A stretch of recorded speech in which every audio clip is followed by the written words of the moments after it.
Hey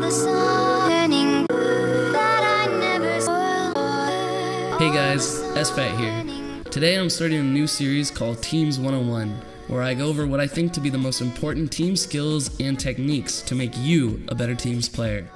As a brief summary of my achievements in teams, I've been teaming with PewPewU for over 10 years, winning several teams tournaments, and we have been among the top 3 teams in the world for the past 3 years or so. For me personally, teams is much more engaging and enjoyable than singles because of how many more added variables and strategic elements there are. Over the course of the next 8 episodes, I will be discussing the following topics: knowing when and where to look, time efficiency, roles in teams, communication, decision making, general team formations, character diversity, and trading. Without further ado, let's get started with knowing when and where to look. A general rule of thumb for looking around the stage is to take advantage of the downtime in a match. A few common occurrences of downtime are when you're doing guaranteed combo strings, when a move has significant hit lag, when a move sends somebody flying, or when somebody is recovering. Every character has at least one guaranteed combo string and at least one high knockback move. It's during these sequences that you can shift your gaze to other parts of the stage, whether it be percentages or other players on the stage. One of the most important things to look at in teams and singles alike are percentages. Not only do you want to look at the percentages of your opponent, but the percentages of your team. This helps you judge what moves to use and how much knockback a move is going to give.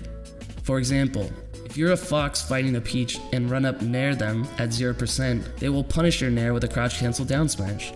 A team's example of this is if you grab someone at a low percent and throw them into your teammate, depending on the character's throw, they won't turn into a hitbox and hit your teammate. If you're a Marth and you grab someone at 15% and forward throw them into your fox teammate, they won't turn into a hitbox, allowing your fox to get an easy follow-up.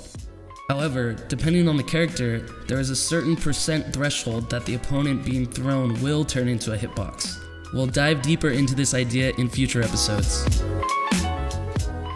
The main difference from singles to teams is there are double the amount of players on the screen.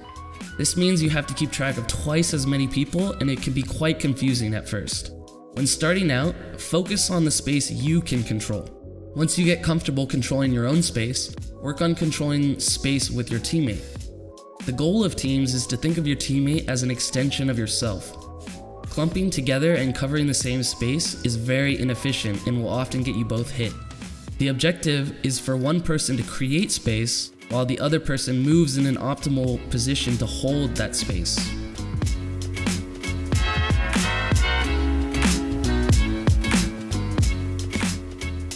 As previously mentioned, recoveries are a good opportunity to look around the stage and look at percentages. A very common mistake people make when playing teams is tunneling too hard on getting the kill after having knocked someone off stage. Oftentimes it's better to let them recover and instead 2v1 the other opponent for a few seconds. Here's an example of a team tunneling.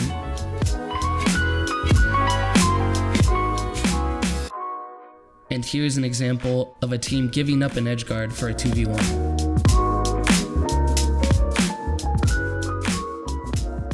This episode we talked about when and where to look during teams.